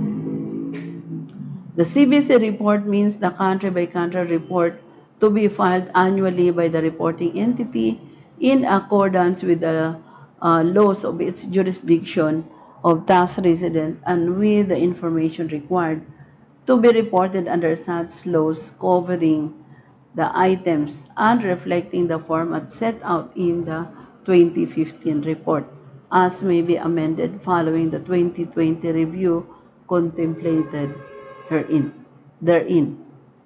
The term 2015 report means the consolidated report entitled Transfer Pricing Documentation and Country-by-Country Reporting on Action 13 of the OECD G20 Action Plan on Base Erosion and Profit Shifting. The term coordinating body means the coordinating body of the convention that, pursuant to paragraph 3 of Article 24 of the convention, is composed of representatives of the competent authorities of the parties to the convention. The term coordinating body secretariat means the OECD secretariat that, pursuant to paragraph 3 of Article 24 of the convention, provides support to the coordinating body. The term agreement in effect means in respect of any two competent authorities that both competent authorities have indicated their intention to automatically exchange information with each other and have satisfied the other conditions set out in paragraph 2 of section 8. A list of competent authorities between which this agreement is in effect is to be published on the OECD website. As regard the application of this agreement at any time by competent authority of a jurisdiction, any term not otherwise defined in this agreement will, unless the context otherwise requires or the competent authorities agree to a common meaning as permitted by the domestic law, have the meaning that it has at the time under the law of the jurisdiction applying this agreement, any meaning under the applicable tax laws of that jurisdiction prevailing over a meaning given to the term under other laws of that jurisdiction. Section 2, exchange of information with respect to M&E groups. So pursuant to the provisions of Articles 6, 21, and 22 of the Convention, its competent authority will annually exchange on an automatic basis the CBC report received from its reporting entity that is resident for tax purposes in its jurisdiction with all such other competent authorities of jurisdictions with respect to which it has this agreement in effect and which, on the basis of the information in the CBC report, one or more constituent entities of the M&E group of the reporting entity are either resident for tax purposes or are subject to tax with respect to the business carried out through a permanent establishment. So notwithstanding the provision, the previous paragraph, the competent authorities of the jurisdiction that have indicated that they are to be listed as non-reciprocal jurisdiction on the basis of their notification pursuant to paragraph 1B of section 8 will send CBC reports pursuant to paragraph 1 but will not receive CBC reports under this agreement. No? Okay. So competent authorities of jurisdiction that are not listed as non-reciprocal jurisdiction will both send and receive the information specified in paragraph 1. No? Competent authorities will, however, not send such information to competent authorities of the jurisdiction included in the aforementioned list of non-reciprocal jurisdiction. So ito yung sa exchange of information. So we have section 3, section 4, section 5, section 6, 7, and then 8. We have section 9, we have up to section 9, no? So, mahaba-haba pa, it's already 10, no? So, at saka marami pa rin tong mga annexes, no? Yung annex to the agreement, confidentiality and data safeguard questionnaires, no? So, we will discuss all this next week naman, no? Sa Monday natin na live streaming. No? So we will finish because these requirements sa documentation requirements are very important, no? In transfer pricing. And especially that this is the task of the local accountants. No? So, may nanonood ba? Meron ma'am, sabi po ni Ma'am Rosemary Leonida. Okay. Opo, gusto ko pong matutunan ito, kaya laking help po kayo. Salamat po, God bless. Okay. So, shout out sa iyo, Ma'am Rosemary, no? So with that, thank you ulit sa mga nag-subscribe sa atin, sa mga nakinig, kay Ma'am Leonida, no? Thank you very much dahil nagtiyaga tayo dito sa transfer pricing. And pag sabi na nga may tiyaga, may nilaga, no? Ayun yung hindi na ano natin eh.